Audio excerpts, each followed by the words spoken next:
Feeling nostalgic? These games are not only amazing, but have brilliant pixel art that will bring you back to your childhood. Note, the central theme here is pixel artistry. Also, I'm trying to limit how many games I put on this list that have the HD 2D pixel style. And yes, there will be games with mixing and matching, character sprites, but polygon backgrounds. Sue me.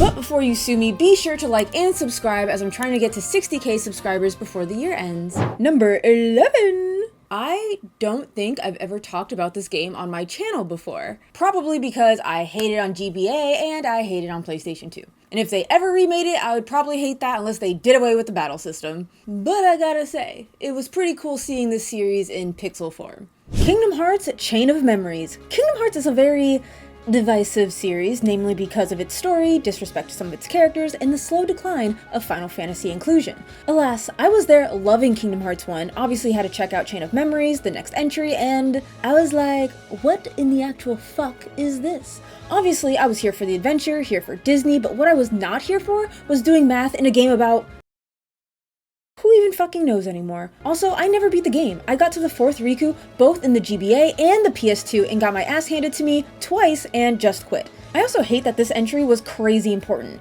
as if you didn't play, the opening of Kingdom Hearts 2 was just what the fuck. Anyways, this isn't a drag Kingdom Hearts video, it's a video about games with the best pixel artistry, and if I had to say one nice thing about this game, it's just that. Pixel art always has a timeless charm to it, and while I'll never say Kingdom Hearts 1 looks ugly, I just think Kingdom Hearts Chain of Memories will always look good. The developers did an excellent job translating a 3D game into a 2D space, from Sora's walk, jump, even pulling himself over a ledge. It's a very faithful translation and it looks beautiful. Enemies and summons get the same type of love, and I appreciate that despite the GBA's limitations, everyone is animated smoothly, and most importantly, recognizable. I think the only thing that got heavily simplified were the backgrounds, which honestly, I'm okay with, because 1, we've been to those worlds before, and 2, the characters pop more and don't get lost in the backdrop. Power!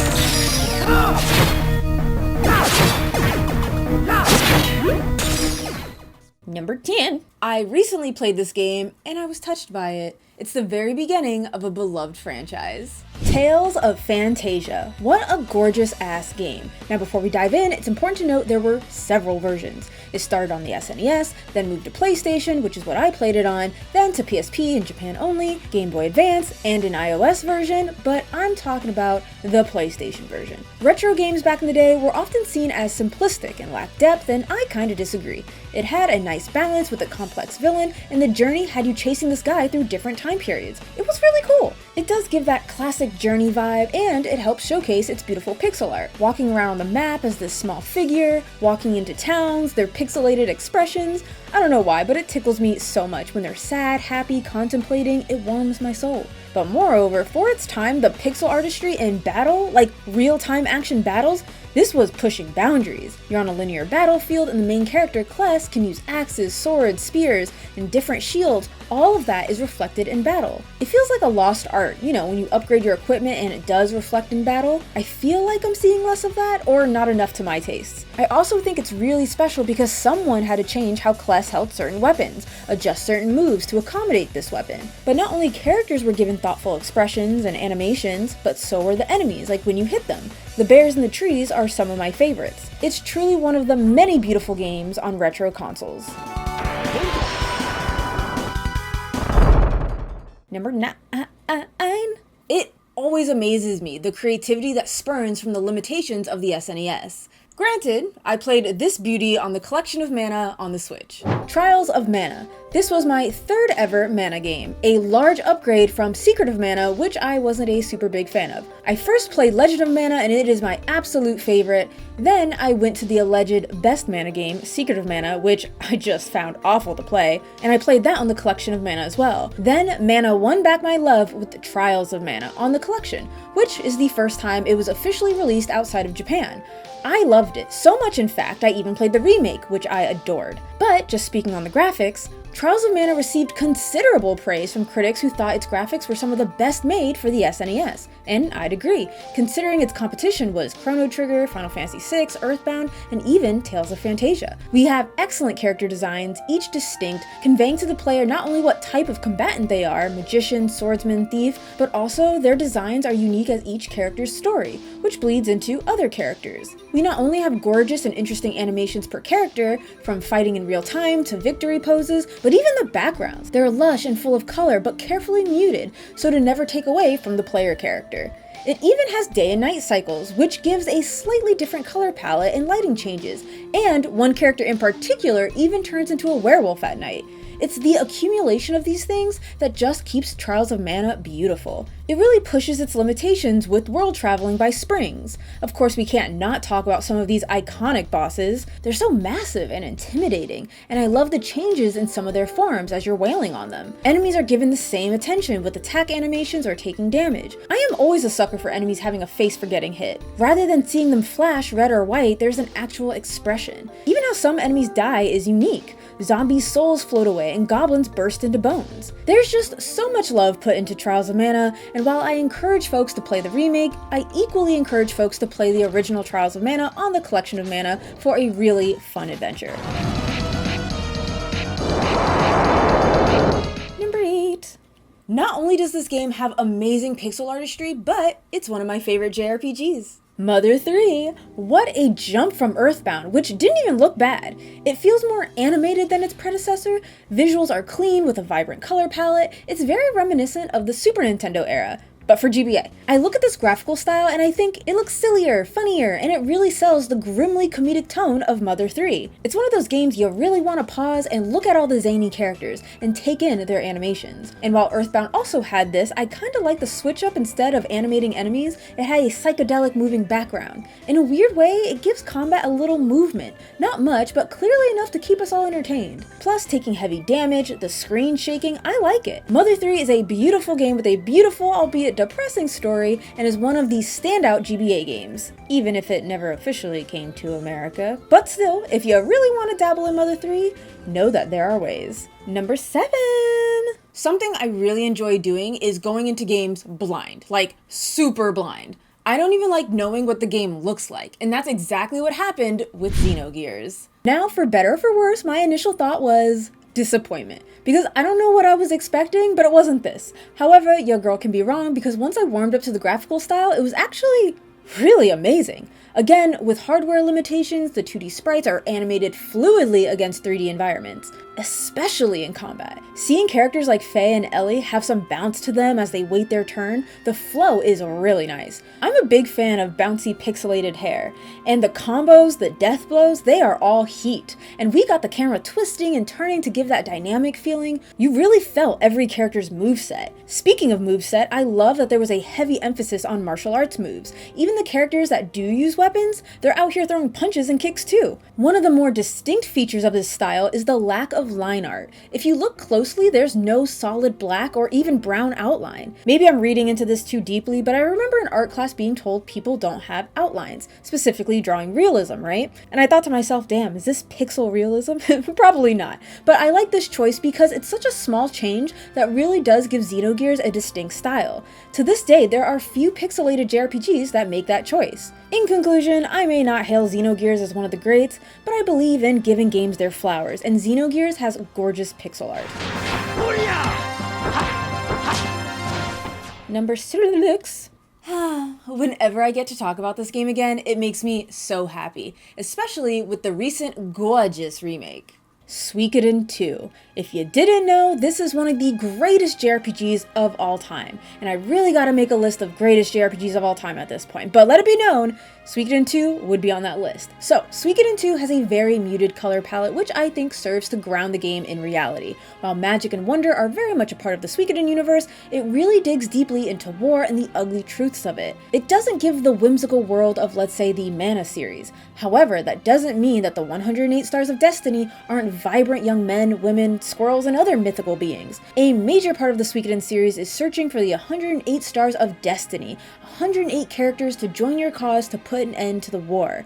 these characters clearly stand out from NPCs. Usually the rule of thumb is if they have a character portrait, they're recruitable. What really sold me on Suikoden in terms of visuals is the dynamic feeling of combat. It takes place on a 2D plane, but with fluid and fast animation and camera rotation, erasing that static feel. And we gotta talk about their unite attacks and how cool they look. What a treat for having the correct pairings in a party. Then we have the war battles. While Suikoden 1 will always be my favorite, I love the mini battle scenes playing out. Suikoden 2 visually holds up. Backgrounds were hand-drawn, and in the remake they really polish it up, and I don't know how I feel about that. It looks a little too polished for me, but I need to give myself some time to get used to it before I definitively say that it's a bit too squeaky clean. Overall, original or remake, Suikoden 2 is a gorgeous pixelated game, packed to the brim with tense, heart-wrenching, and adventurous fun.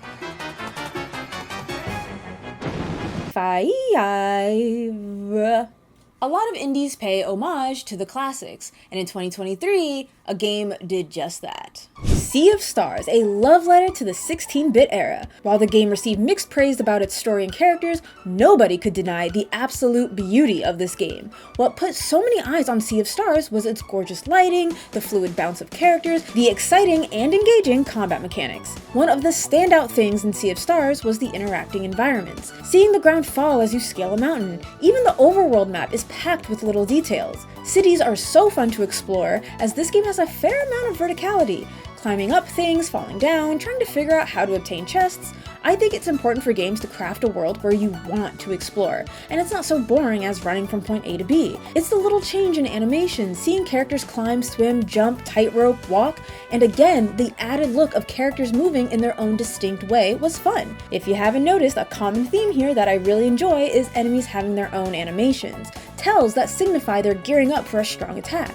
My favorite being the Iceman. This was Sabotage Studios' first RPG, and you could tell they spent many hours playing and studying visuals of games they grew up with to create this stunning game.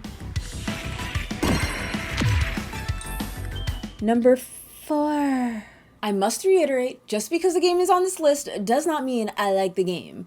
But what it does mean is it has some of the best pixel artistry I've ever seen. I say this because I am not a fan of Star Ocean Second Story R, but goddamn, was it breathtaking. Now, the pixel artistry is limited to primarily the character and enemy sprites. The environments are rendered in 3D. However, the 2D on 3D environment kinda cooks and works in Star Ocean's favor as the pixels pop more. It's clear that they had hardware limitations back in the day, and it's awe-inspiring to see just what old games could look like now in the modern era.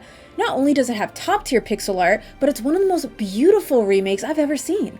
I would love to see Tales of Phantasia in this style, and it would translate well as a lot of folks who worked on Phantasia left and formed Tri-Ace, which would develop Star Ocean Second Story. You'll notice enemies move similarly to Tales of Phantasia. Casting spells in the original would pause the game for an animation. Even in the remake, the larger spells require that. Honestly, even the original still looks fantastic. So it's no surprise that with a strong foundation in place, all this remake needed was a fresh coat of paint.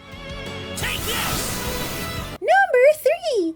This game we pay so much respect to. This birthed a whole new visual style, where indie games are taking after it as are remakes of older games. Octopath Traveler 2. Don't get me wrong, Octopath Traveler 1 obviously pioneered this style, but looking at the second game versus the first side by side, it's clear that the sequel introduces some subtle visual enhancements. Very minor, as both games are gorgeous, you can't go wrong either way, but Octopath Traveler 2 builds on an already beautiful foundation. Octopath Traveler is not only a heartfelt tribute to classic JRPGs through its storytelling, but with its iconic HD 2D style. People instantly recognize it as a callback to the 16-bit era. Even combat, the bosses are blown up, towering over our party as if larger than life, much like the memorable sprite scaling in Final Fantasy VI. Also, the sprites are a hair more detailed than Octopath 1. A notable addition in Octopath 2 is the day and night cycles, which doesn't just affect NPC placement and available actions, but it transforms the lighting. The transition is seamless, acknowledging the soft glow of twilight between shifts. Lighting is honestly one of my favorite visual achievements of this game, from holding a lantern in dark dungeons to the day and night cycle, all of it, or the light realistically reflects off characters. It's these little details that add so much to this game. Octopath Traveler 1 and 2, gorgeous. From layered and lavish backgrounds to flashy spell animations that still maintain a nostalgic charm, to dramatic camera work to punctuate those heavy moments. A true feast for the eyes that balance nostalgia with innovation. Come on, boys. Get 'em. I swear to God, sometimes it feels like no game has inspired indies more than the Mother series. From its offbeat characters, bright and beautiful environments, to the jarring tonal shifts. This game doesn't quite nail Mother's distinctive charm, but it is lovely to look at. Eastward. Ugh.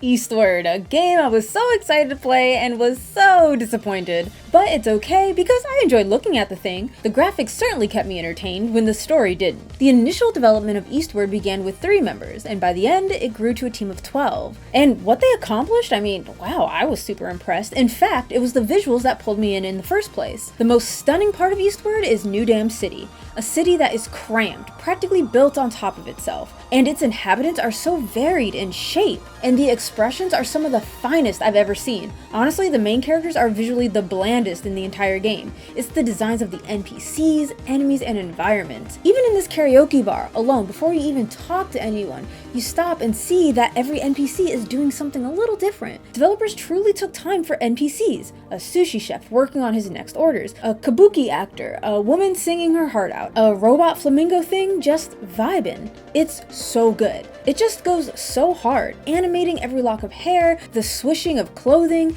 NPCs stretching. I appreciate the loud diversity of characters without appearing to try too hard. I am just so moved by the effort Eastward devs put into the people of the world. According to an interview at Game Developer, producer and main programmer of Eastward, Tomo Cho, the aesthetic of the game is a decayed world, but we wanted to make it look lively because people are still living there, actively in their own unique way. It's the uniqueness that makes people remember. I hope people can find at least one special part of each character and environment. For me, the NPC I remember the most is the dude with testicles for a chin. Cho continues, there are more than 200 different characters in the game, and we try our best to make each of them convincing and unique. And to that end, I couldn't agree more. Just because I wasn't a fan of Eastward doesn't mean the game doesn't deserve its flowers. I can acknowledge and admire the developer's hard work on crafting a beautiful game that just didn't resonate with me.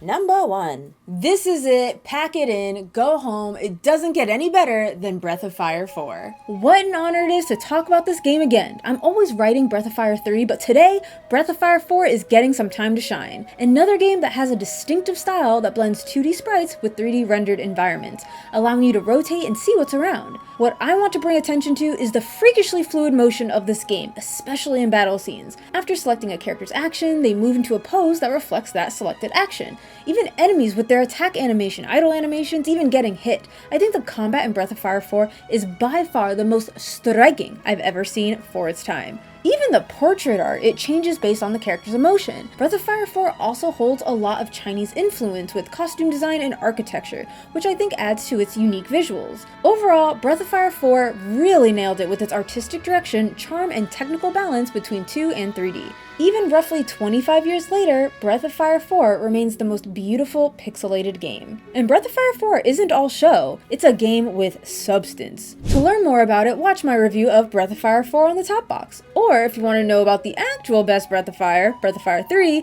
click the bottom box. Once more, thank you so much for your support. Don't forget to join the Patreon, get early access to videos and the Discord, and with that, I'll see you in the next video. Mwah!